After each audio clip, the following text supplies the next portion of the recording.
Welcome to Inside the Firm, a podcast dedicated to small business owners and hosted by entrepreneurs, Alex Gore and Lance Cayko.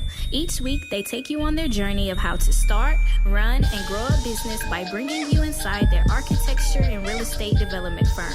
Get a behind-the-scenes tour of how these business leaders manage their clients and foster company culture while creating new and innovative projects. And now your hosts, Alex Gore and Lance Cayko. Al Gore, it has been a grip. That is what the young kids say. Okay, time out. Which means a while. Is that what the British young kids say or the American youngs? That's what the young Americans say. This is literally something I heard like 5 years ago. Yeah, from a girlfriend. Okay, so people don't say this. People don't say this. It's been a grip, which means what? It's been a while. Since I've been in the firm. I know. I'm just trying to say, like, should we try what to has it been? This has been, I think, 2 weeks in a row. The listeners have been listening to wonderful interviews from the AIA. I love them. Nick was awesome. Nick is awesome. Strat Venture Group. Very tall. Sounds very tall in that podcast. I think he's close to 7, if I had to gauge. 7 feet? Yeah. 7 feet? Yeah. CVG? You like CVG? I like that one, too. So if you haven't listened to those, go back and listen to them. And then my wife should be delivering my baby, who knows, in the next day or 2 weeks. It's up to her. So you have a bunch more, right? You have, what, 4 or 5? There will be, over the course of this whole thing, I think another 6 or 7 that get rolled out at some point. Nice. But while Alex is out, I will be. Yeah, we'll be letting him go. We've got some great guests coming up. We have Demetrius from the podcast known as Spaces Podcast. He'll be here. Cool. Founder of Sumex Design, who we worked with for about 10 years to put together ArtCat's library, their BIM library, which is Robert Wygant. Yep. And we'd like to thank ArtCat as they are a sponsor of this podcast. So if I was back inside the firm full time, Al, me working with specifications inside my firm, you know what I'd do? I'd be like, yes. I need to go to artcat.com. I need to go look up some specs. I need to go download some BIM information, and I need to get the job done. So if you're like us, and if you work with specifications in your firm, you probably have come across outdated manufacturer specs with confusing notes, products that no longer exist, or even companies that no longer exist. Maybe you even pay for specifications. Stop that, Al. Stop that. There's a better way to find manufacturer specifications for your project documentation. Go to artcat.com. ArtCat is a free library with over 1,400 up-to-date, accurate specifications. ArtCat specs are written by FCSI, CSCS, AIA professionals based on manufacturer data. Did you know that? Now yes. You do. Now you do, Al. I did. Use ArtCat's powerful search engine to find the right specifications for your project and download them in multiple formats for free. For free. They got DXF files. They got Revit files. They have DWG files. And you know what? A lot of them were made by you and me and a bunch of inside the firm people. F9 Productions. Awesome. So the content is very, very good. You don't even have to register. Just go over to artcat.com and get the information you need. Cool. I love it. Hey, you want to know what I'd do if I was learning AutoCAD? Not. Oh, you ruined my joke. I actually finished the joke for you. You finished. Did you hear the laugh that I made myself laugh? Yeah. Those are the best kind of jokes. You might be. My wife doesn't listen to me, to this podcast, but that's 90% of my jokes are to make myself laugh. Everyone knows that. Absolutely. So I would not do AutoCAD, and I would do Revit, and I'd go to RevitRocketship.com, where you can get real training from our firm and how we train other professionals and how we train everyone that comes through this door and works in that back room. And we do it fundamentally from the beginnings, where we teach you families, and then we teach you a project, and then we give you a template to start your own projects on. And that template really helps out. I just got another project that I was working with another firm. And I'm always interested to see their templates, and it was terrible. Terrible. Ours is not terrible. Ours is awesome. And you get that as part of the whole training system. It will literally take you to a new planet.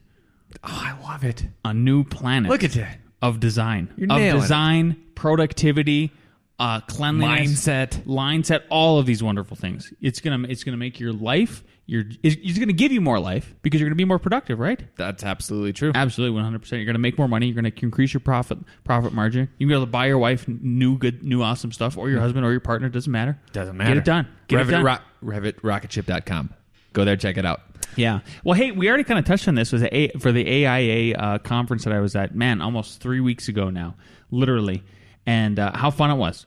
It was a great experience. I'm really excited for the next one. Mm-hmm. We did something really cool with Mark LePage and Evan Troxel, both from their own podcast, the Entree Architect podcast, and ArchiSpeak. And we did something called an ArcCast, which was really cool. So ArcCat was so gracious to host us. It was all 3 of our podcasts there. We had all of these amazing guests come on and off, and talk to them about all the cool stuff they're doing, some really cool tech things that are going on. And man, I got to tell you, there are one of the coolest things about the whole conference is just going around and seeing if anybody goes and if they're into the newest technologies and how and especially when it comes to productivity, you got to go check out. They have a section that is just dedicated to think of it like if there was going to be a new Google and there was this tech conference. Ooh. And somebody was starting that up, right? So all of these awesome little pieces of technology like Monograph or Maps itself, stuff like that, where they're like, you have a bunch of young, essentially architect entrepreneurs solving problems. Know what I want to check out for our firm? Monograph or Harvest. They're both time tracking. And what I want to do, and hopefully one of them has it, is that we have a project. It's called Project A. I put in that we have 400 hours, and I split that into thirds. And then I can log in, and because Monograph was saying how it tracks your time and it shows you how much you have left. I want to assign multiple people to that, right? How great would that be? Then everyone knows it's Mark and myself working on this project, and we can see our hours adding up, and we can be like, oh crap, And Monograph was designed by an architect.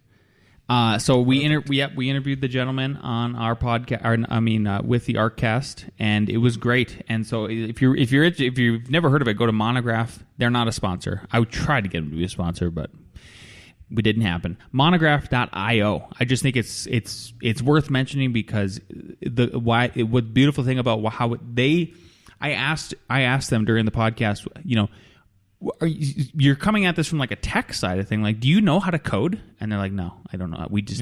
We hired somebody to do that. And then what we did as architects is we solved the graphics problems. So they did all these mock-ups and sketches and everything. And when you go to that website and you look at it, you go, oh yeah, that is, as an architect, that's what I want to see. We're visual people. And it makes it easy. And besides solving the graphics problems, maybe they didn't give themselves enough credit. They solved how it's structured. How it actually works in an actual architecture firm. That's how we want to, track it. So correct. Cool for them. We're going to switch. Yeah. Did you know that Jocko was wrong? Ooh, I did not. Yeah. So Jocko/Al was saying one day, hey, Lance, I've heard you've been complaining it's muddy on site. You know what Jocko would say? Good.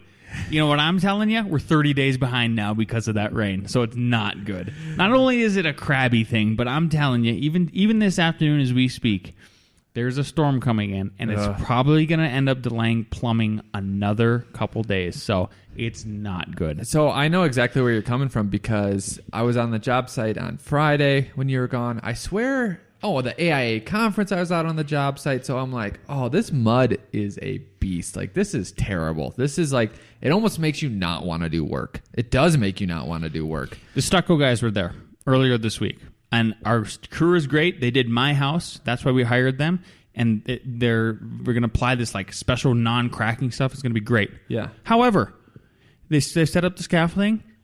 Downpour came down at about 1 p.m. Do you think they're going to stick around? Nope. Went home. Yep. And they haven't been back to the site. So the rain, there's nothing. And anyways, I do want to get, because I think, okay, obviously it's not good, but it's a mindset. And one of the things that Jocko talks about, and we do too, is, okay, how can we improve the next time? we're consistently trying to improve the next time, right? And it's not like you have the answer the next time, but it's one more step. So like I thought about it because it's such a hassle with mud, and I'm like, man, maybe the next time, like from the beginning, if we knew that we were in the raining season, right? We go by, 100 2x4s, right? And I thought, like, we have 2x4s walking around out there, but they sink, and like sometimes you put them out, they're not always in the right places, and the sinking is one of the big deal too. And then like you have the tracks coming, so like you can't have they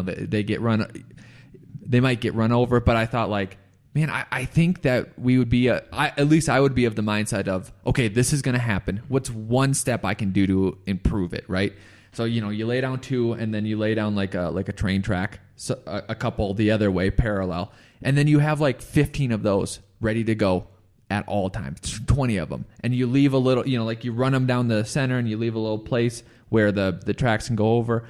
Not the perfect answer, but like, man, we can do one better. We can do slightly one better than other job sites. That's not the worst idea.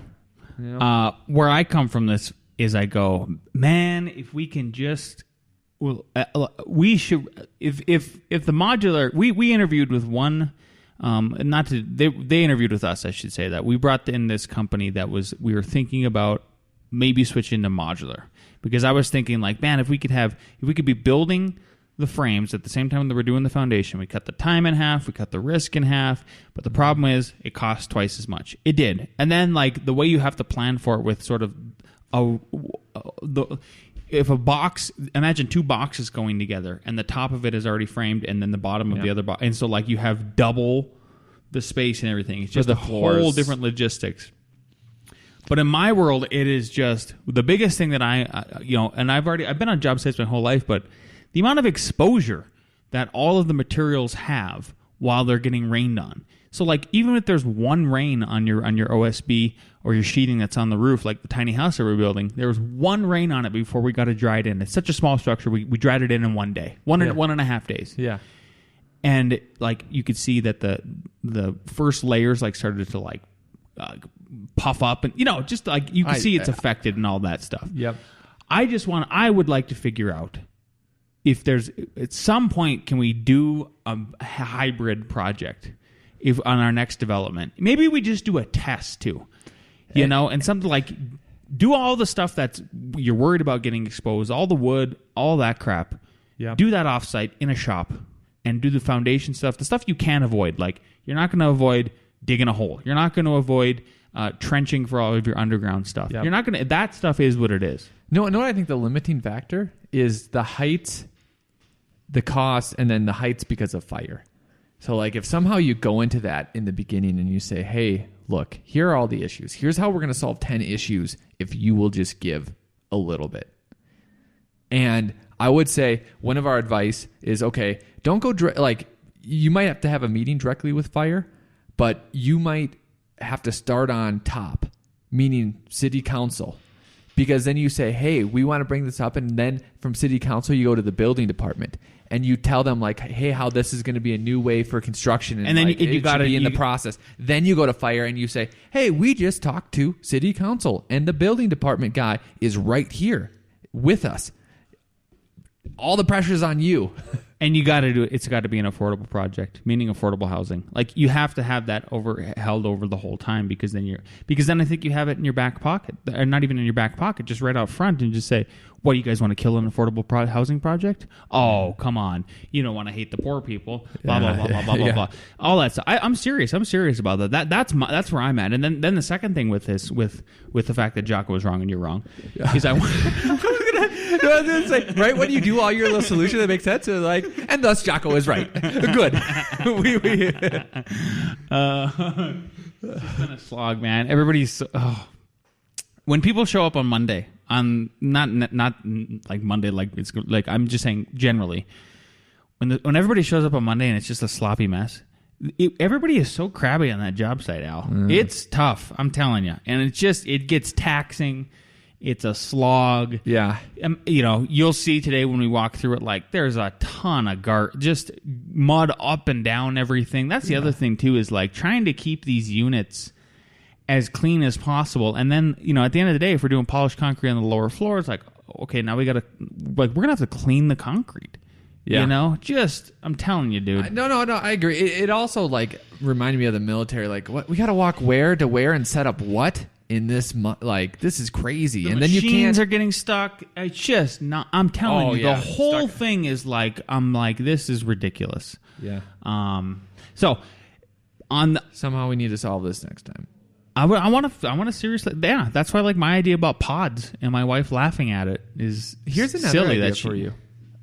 When they poured the concrete, and on some of the units, like they actually poured it pretty early before we did framing, right?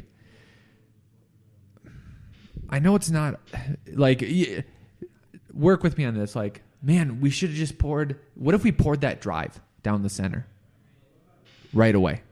Poured that drive right away. Like all the way to the street. So when people walk in, like you could stay in the center and not get muddy. Well, you could stay in the center the whole time. So that's not a bad idea. Then I think what it comes down to is like, so we aren't somehow you have to be. It's like Jonathan Segal says, the architect, not the actor. One of the things he says is he who has the gold makes the golden rule, right? Mm-hmm. So where I'm going with this is like, okay, let's say we're going to get through this project and hopefully it's going to catapult us into being where we're not risking our lives again. We paid off a lot of personal debt, and all of the company's debt. So all of a sudden it's not like and the numbers don't add up. Yeah. And then what we can do is we can do an affordable housing project or something where it's like, yeah, this is a rental project. You know what I mean? Like, we're not, this isn't for sale. We're not worried about offloading the whole thing. So all of a sudden you can go, now I don't have to start construction until March when it's not freezing anymore. And then I can get all the underground plumbing done all at once. And then I can pour my driveways. That would be awesome. You know, something like that. Like, exactly. I would like to somehow if we can mitigate that. The other thing we could have done, too, is that I learned on this one is we could have probably actually had sticks up sooner than I thought. Because we didn't have to technically wait on the slabs to get poured. Technically. Like, the guys could have came back in later and framed on top of them and been done with it with the interior walls on the first floor. It just would have been, again, a little bit more sloppy and stuff like that. Yeah. So, but pivoting a little bit. So, since I've switched to basically full-time GC, I did a podcast yesterday. You didn't even know about it. It was with Demetrius. It's going to come out on his Spaces podcast in like July or something like that. It'll be cool. And he asked me some really good questions about, hey, like some big advice questions. If you could, you know, one of them was at the end, if you could give one piece of advice to people who are architects who are thinking about making this switch, not this switch, but moving and doing a development themselves and contracting it themselves, what is your one piece of advice? So I gave my one. I'm not going to spoil it. Okay. So my question to you is, if you could give some people a one piece of advice, if they're working in a scenario like you and I are, where there's a partnership, it's a 50-50 partnership. Yep. Or you're a smaller firm practitioner like Nick, and maybe he only has one or two employees. If your business partner or you need to be the full-time GC, you're on the other end of it where you're sort of like, and now Al has taken everything in. It's been crazy. So what advice would you give? Well, and paint people why it's crazy. Like, why is it crazy? Why is it crazy? I'll give you one example. On Tuesday, we had this big thing where I had to talk to the city. Then I had to talk to the owner of the development. Then I had to talk to all the subs. Then I had to coordinate with our guys that we were delaying it. Then the owner sent out an email that I checked beforehand, and then that got sent out. And then essentially, like, I sent out my own email. And then the next day, it was like 10 o'clock the next day. And Jackson and I both thought, like, that happened last week. That's how much stuff got done. When you said to me yesterday, you go, your wife's coming in, we might sell another unit on Friday. I go, oh, good, that's like 4 or 5 days away. Nope. Like, every day this week has felt like a week. Every day, like, that's how much has gone on. So you don't want from, like, a construction side. You want from... How are you maintaining the firm? How are you maintaining the firm with Lance pretty much just having to go? What I was hoping, Alex, that's a good picture. But what I will add to the picture is, I have told Al, we had a just a bosses meeting about a month ago, maybe 5 weeks ago, and I go, hey man, I have to be on site all full time. Like I agree, it's lucky. It's lucky that I am even here this morning to podcast. Honestly, like everything kind of lined up today. Like, okay, I can actually leave, because when I show up on the job site, it is questions from 7 to noon, just nonstop. And I'm not joking, because and I mean to the point where I can't do any construction work. It is just sub after sub after sub after sub after sub, nonstop questions. Then maybe there's a delivery. So it is what it is. Yep. So then Alex said, okay. So then I've been forwarding him. I still get all these inquiries. Yeah. You know, I'm like, okay, you got to do this. And so now Alex is sort of taking, not sort of, he actually is, all of the leads that I have from referrals, doesn't matter, they're going right to him. So how do you how is there something, maybe let's say we do this again? Yep. Well, what would we do next time? I know hopefully we'll have a more veteran staff too, which even more veteran. Well, it's forcing us to take those next steps, because when me and you, we had an intern years ago, right? And then it kind of died down, and then finally when we took on a teaching job, it forced us. We have to hire someone because we are physically gone these 2 days. Someone needs, and I remember, it did force us. You're right. I remember being relieved, I'm at school teaching and someone else is actually doing this work now, right? This is forcing me, and you already approved of it. I told you all about it. You knew who we were hiring. We were hiring someone, and I told the guys I'm forcing them. You manage them. You give. It's a female. You give her work. And Jason was talking about, he just got this client that we know from down in Parker. They're like, I got a bunch of other stuff to do. I go, okay, Jason. So what you're going to do is you're going to do one thing, and then you're going to show her, and then she's going to do it for the rest of the building. She's like, oh yeah. So it's it's growing. It's starting to, yes, exactly. And that is exactly. So I'm growing them so that they, and thank God, because exactly, that's, it's relieving. It's so relieving. This morning, Alex, not you, Alex, other Alex inside our firm. We only hire Alexes. Sent out this perfect email in response to another email that I sent. I was like, oh my God, word for word. That was perfect. Now you go manage that and make it happen. Yep. So yeah, I think you need to. I would be wary to do this as a one-man shop or one-woman shop, and I mean even with no employees. I'm not sure it's possible. Nick. Well, he's got a great project manager. That's how he's doing it. Oh, good for him. Yeah, that's literally how he's making it happen and transitioning to do more construction work. Yep. So, yeah. Cool. It's been tough, and you've been running around, and you've been just proposal after proposal, and we're kind of at the point where we're too stuffed. Yeah. Don't you think? If we, who knows? It's so funny. I could go, remember when you were on a strikeout? I could go strike out and not get all 4 of these, or I could get all 4 of them, or a mix. But going now, let's take I want to step back to the AI conference. I got inspired by Enoch. Enoch was interrupting Al. It was great. Interrupting Enoch. Yep, interrupting Enoch. We should make a little, image of it, interrupting Enoch. And what he talked about, I was already in the back of my head, and a little bit before that, making the new website. But remember the one thing he said, because you asked about the recession. He's like, if the first time if they're hearing about your brand and your message, you're wrong. You need to be digging those foundations right now, So anyways, I want to show you, I'm redoing the website, and we talked about this a little bit a while ago. You are redoing the website. So this is the old one, right? I love the old website. Good. It's one page on the cover. The selected work, I actually really, really like how it works. Yeah. This little hover over thing doesn't work on the new one, but I'm going to ask the girls who do the website if they can make it. So what he's describing is if you go to f9productions.com/select work and you take a look at, we have grayed out images of some of our best projects, and then if you hover over them, they turn to color. Yep. So then if we click on Jazz House, yeah, it pops up, and we got some information, and you can scroll over. And on different people's screens, this actually gets cut at different places. So that's been even they have said why is it always cutting weird? Yeah. Right? So that's the oldie but goodie. Yep. Right? So Al's working on a new one. He tells me it's going to be faster, better, stronger. Yep.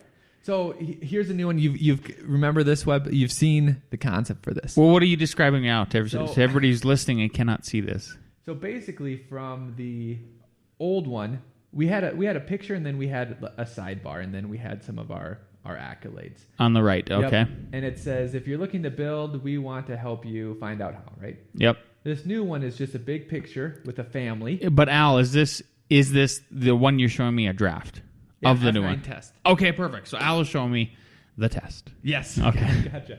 Right. So I'm just going to describe it to everybody. It's the first time I'm looking at it. It's a picture of my house, me and my family, and minus my little child who's up in the top. And then in the middle it just says F9 and a vertical line, and it says more than design. And you used the right then. Good for you, Mr. Grammar. Then I can't read the rest. Founded on fundamental, focused on your vision. And then the top right is where you start to navigate, yeah? But it's just one giant clean image. I like it so far. Yep. But then you scroll down. Oh, I didn't know you could scroll down. Wow, then there's another image, and then on the left-hand side it says strong foundation. On the right-hand side it has some kind of blurb. Yep. So it talks about our principles, right? And basically, if you clicked on that, it would say, to build a great house, you need a great foundation. The same is true when you're building a great firm, right? So here's our foundational principles, right? And there's 9 of them, F9. Then you scroll down, Lance. Yep. Awards and press. And I love it. So go up again one more time. So first thing is just a giant image. That's kind of the cover. Then we went to the strong foundation, and now we're going to awards and press. Yep. And each scroll down kind of takes the whole page. So it's like one concept per scroll down. Yep. Then we have the video that people have been liking of you and me kind of just explaining, our firm. People love it. Yep. I love it. And some reviews at the bottom. Yep. I like it. It's a good start. And then a contact. Yep. That's pretty sequential. Okay. Now let's go to the work. That's not bad.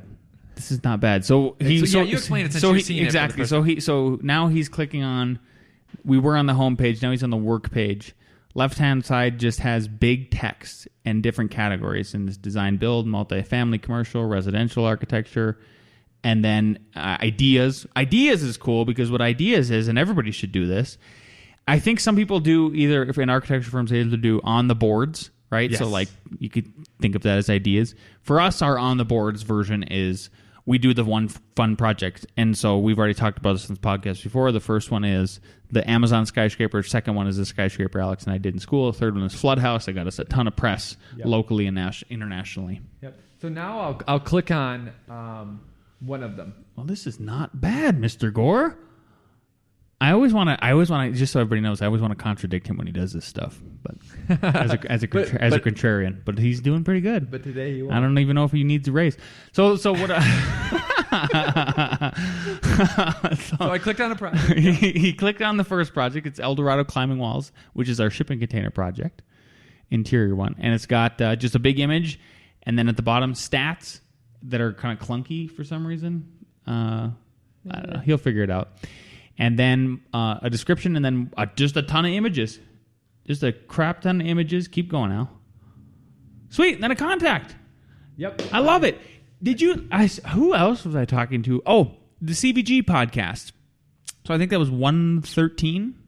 Or no, that was last week's episode. Yep. 114. So if anybody hasn't listened to episode 114, go back. And where I'm going with this is, one of the best pieces of marketing advice they gave us was they said, people are over I'm gonna throw. I won't even say it. People are over like the flash, the flashy graphics websites for architects. They're like, we've cycled through it. Yep. Now we just want pictures and cleanliness, and that's what I like about what Alex is doing with our new website right now. Is just like just giant images and like a few words. Yep. And then we have the video. I feel like the videos again. Or that kind of can take care of all the words and the flash and everything. We paid a professional to produce them, and they're well done. Yep. So some videos we have under the project, so I'll put them in the projects. So almost all the projects is just like you saw for El Dorado. Jazz House has some of the diagrams because we created that for a competition. Yeah, we didn't win. Yeah. So there's Jazz House. Same thing with the stats. So it's basically where it's at, how many square foot, year completed, and then like what it consists of. Right? Yeah, nice. And then it's just images that you can click on. What is the blurb though that you are putting in between the big image and then the little ones? Yeah. What is it going to be? Oh, it's just a little description of the project. Yeah. Okay. Cool. Yep.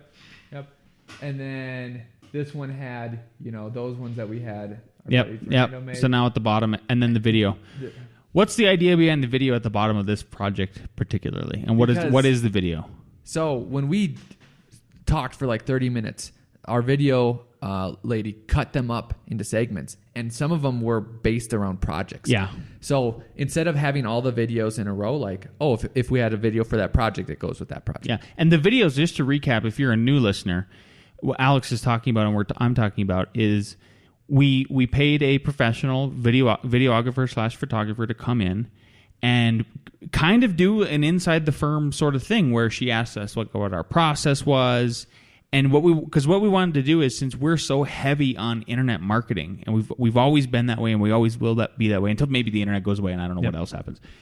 Is we want to basically sell people from the web, so that when we go knock on their door and say, and for the meet and greet, and this has happened, they literally go, "Oh, hey, Lance," or Alex. They already feel like they know us, and then they're already basically sold 90% of the way, and then we're just securing the deal with 5 to 10% of salesmanship on site.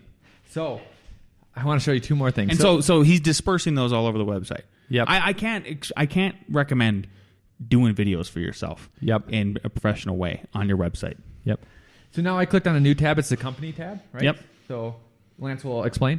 There's go back to what it is it's a picture of the firm, and there's 7 guys, and then the guy third from the right is very handsome, and his name is Lance. 1, 2, 3. You meant fourth. He got confused. He meant fourth from the right. That's okay. Okay. So it's a picture of our firm. There's a blurb, probably tells about us, and then a practice areas. So what we do, right? All the different kinds of things. Lance, then a big picture of Lance on the left, picture of Alex on the right, our description of us, and then we keep going with like who the guys are in the firm working so far. The last place is where we're at, and then a contact. This contact thing, I feel like you got a theme going on, sir. Every single page at the bottom, Alex, is like contact, right? Isn't that the point? Yes. The point is to get him to contact you. Yes. And you'll know that it's simple, but like there's this repeating themes, and then there's also what you said. There's some people want to just look at the images and relate to the images because the image says 1,000 words, right? Yep. So that's where a lot of the clear cleanliness comes from. Some people read the words. Right? And if they are reading the words, they're the people who understand and want to read the words, right? So going back to this page. So there wasn't too much... This page is the home page. Yep. There wasn't too much words on the other page. So if they're reading this, they're going to read, what is the strong foundations? Sure. And if they're reading it, they want to read more, so they're going to click on this. So under here, where you might not see if you're just clicking through, but the readers will, are our F9 foundations. Nice. Right? Just like a great building, a great firm is built on a sturdy foundation. Oh, man, it's true. So then we talk about people, process, purpose. And then here's, whoa, right? What is this you got going on? So let me describe what I'm looking at right now, and this is pretty exciting. F0, so he's got there's text on the right-hand side of the screen right now, and then the left-hand side is the text on the right-hand screen is like 12-point font. On the left-hand side, it's way bigger. It's like 30 or something. All bold, and it says F0, F1, F12, or F2, 3, et cetera, et cetera. Are we going back in time and making up new companies? What is this? No. This is a new company. Because if you don't know, everybody, we every time we do a new project, like development or company, it's F13, 14, etc. Yeah, 15. But this is the same concept of just like a big building, a great firm is built on steady foundations. So F9, it says F9 on the top and then foundations. So what are your foundations? Like if I'm going to, you can create a pretty picture, but a lot of people know that the product is a product of the process, right? So what is our foundational principles? So we have 9 of them because we're called F9. Oh, I love it. So, it's almost like we just ran with F9 and then made up the whole thing afterwards. I'm not saying it is. I'm just saying it's kind of like that. Yeah. So then, like Lance said, there's big, F1 through F9, and then there's the little saying to the right. So the first one is always improve, and it talks about how we do that. The second one is be brilliant at the basics. The third one's model like it gets built. These need some massaging, but then at the end it says our basics are be professional, respond quickly, and over deliver, right? And then contact us. I seriously can't get enough of what you just did there. That might be my favorite part of the website so far, is this whole F0 to F9. Did you think it would be? No, I thought it would be your worst. No, I love it thought so it would much. be your worst. It's so completely made up. It's the best. Yeah. Don't tell anybody, everybody. Yeah, sure.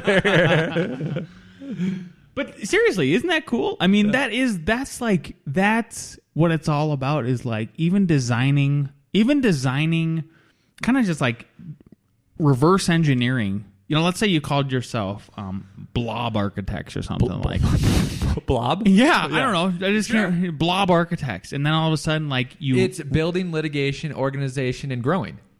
There you go. You see what I'm saying? Do you see how he just did that?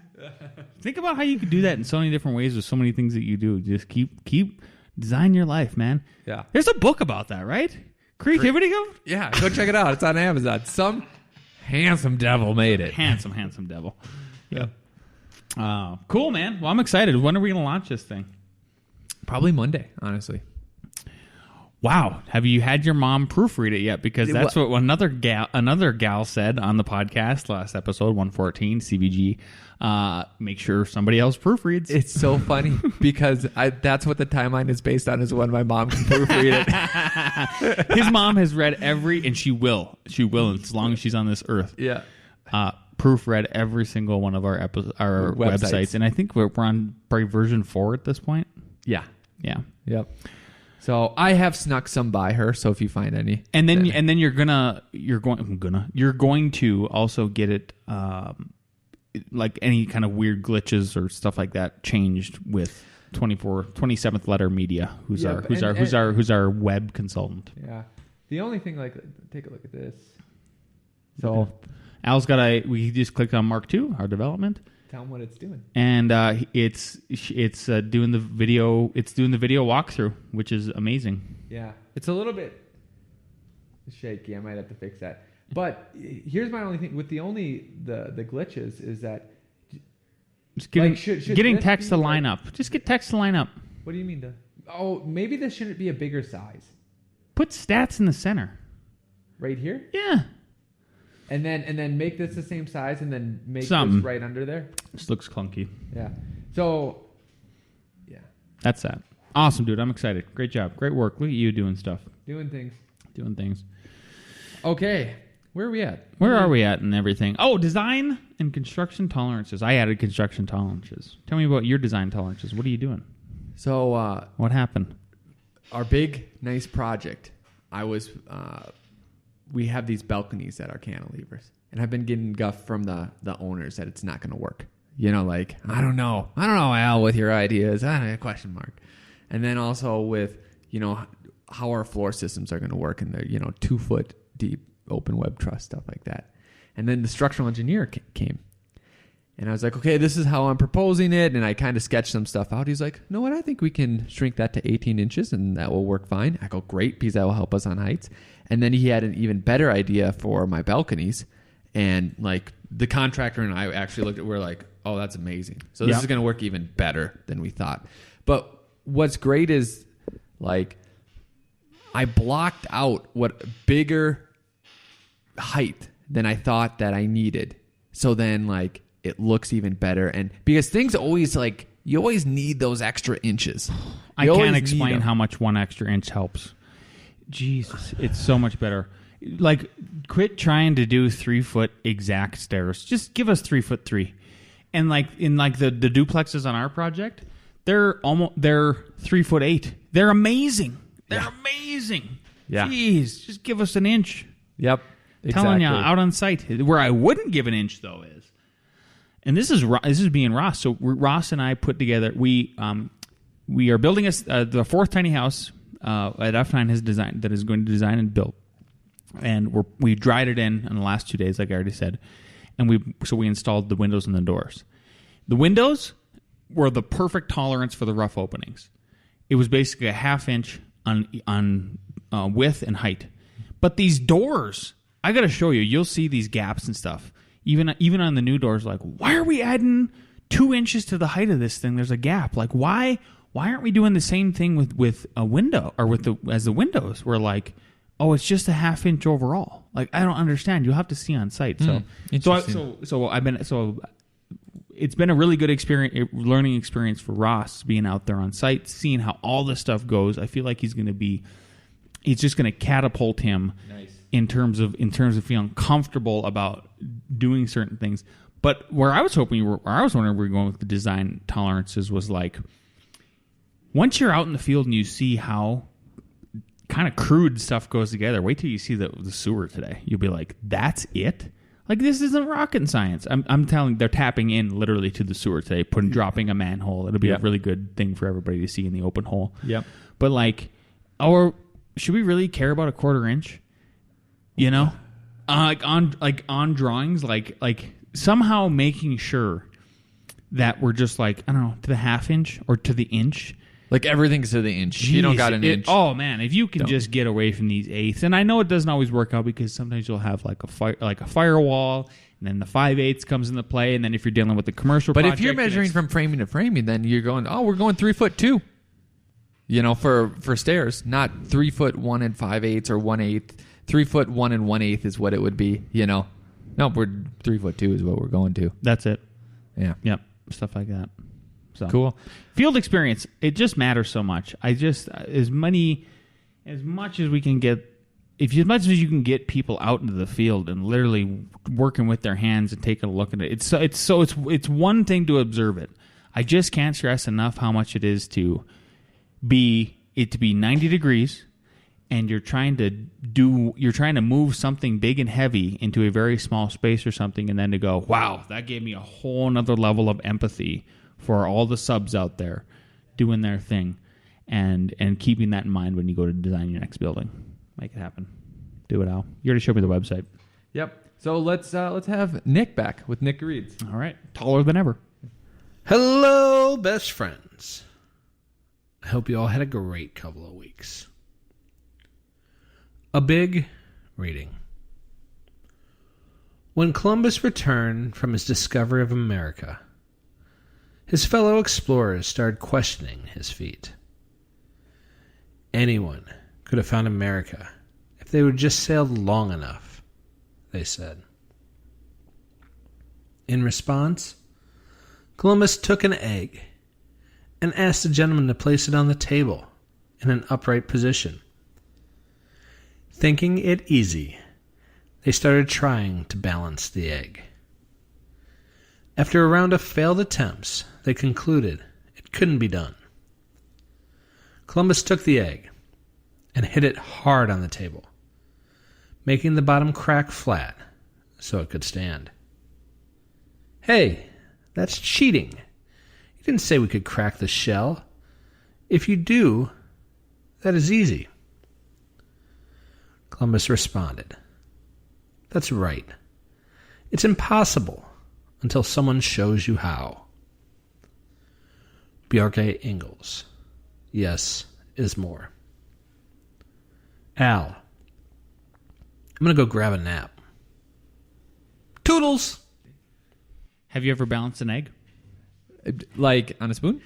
On a finger? No, just like, you can do it. Yeah. There's one point on each of them where you can do it. I can't remember if I have or not. I feel like that's something that I've at least tried. But you know what it reminds me of?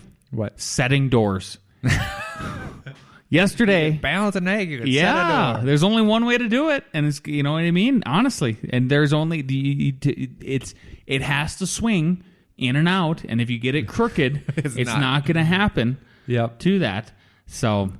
Because were you saying at the job site there was too much of a gap at the top or not enough? You'll see. No, just too much or not enough? Too much.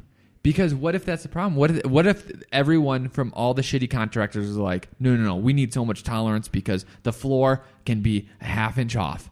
And that's what Ross was thinking. He was like, are these framers, not ours, just generally speaking, are these framers so shitty all over the place that you gotta have America, that you gotta have this kind of tolerance? And I go, maybe. And I go, maybe. Yeah. And you'll see what we did on the tiny house where we're like, we're not doing that.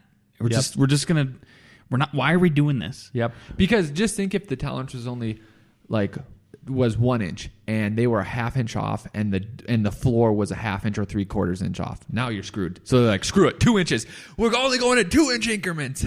Yeah. Literally 2 inches wider width and 2.5 tall is what's going on out there. Yeah. That's hard to wrestle with. Sure. But just doors. Windows, no problem. It's just not an issue. Like on the interior, I totally get it. Who cares? It's drywall. But on the exterior with waterproofing and I don't know. I think it's just for some reason I'm thinking it's because of the concrete. Like if you were framing on a wood floor, I'd say no, don't have 2 inches. What are you doing? Yeah, I don't know. Yeah. And by the way, go check out if you aren't following Nick. If you aren't following Dig Architecture on the Facebook or the Instagram, do it. You need to do it because he's doing the house he's building right now is incredible. It's a beautiful piece of modern architecture, and the guy's GCing it himself. He's out there doing stuff, rocking it, rolling it. At 8 foot tall, you can see towers over everyone. He doesn't need stilts when he hangs drywall because he's just puts his hands up, boom, right to the ceiling. Not a problem. Awesome. Let's bring in the guys for ARE Jeopardy.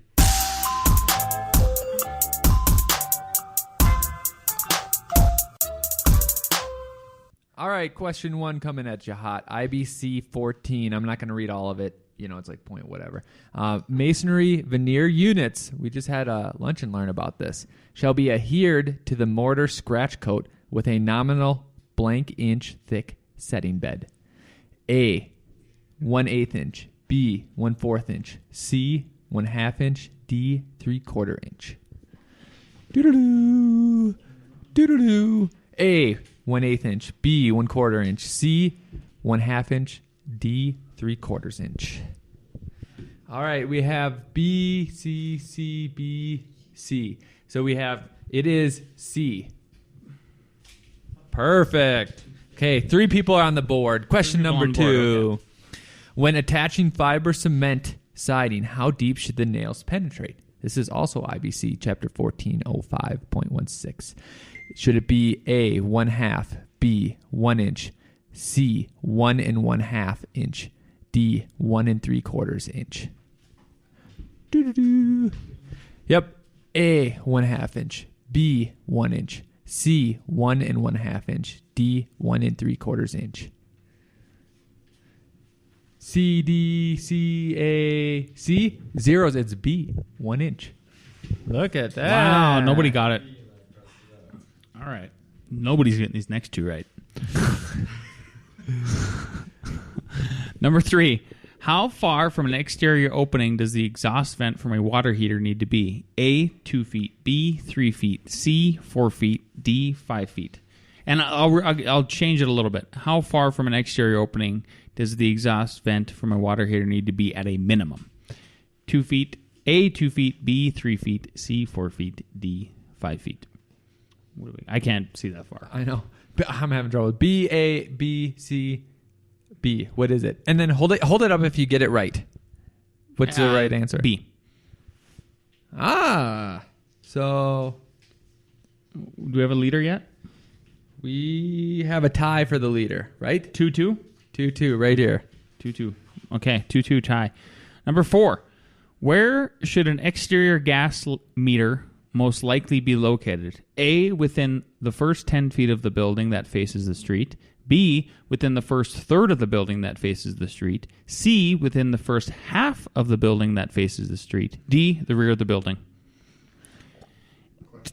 Question again. Where should an exterior gas meter most likely be located? A, within the first 10 feet of the building that faces the street. B, within the first third of the building that faces the street. C, within the first half of the building that faces the street. D, the rear of the building. Trick question. Is it a trick question? Sort of. It's ARE. Yeah. Ish. What we got? B, C, B, A, C. The correct answer is B. We do have a winner. I got a winner? Yep, Mr. Rossman. So that's because he's been out on site, crushing it. See? Look at that. Field experience matters. Yeah. Al, any parting words? Yes. If you're learning AutoCAD, stop what you're doing. Immediately switch over to Revit. Go to RevitRocketShip.com.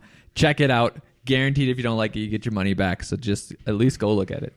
If you are a first-time listener, or you started, 10, 15 episodes ago, challenge yourself, go back to episode 0 and start from the beginning, because you'll listen to our whole journey along the whole way, and we'll talk to you next week.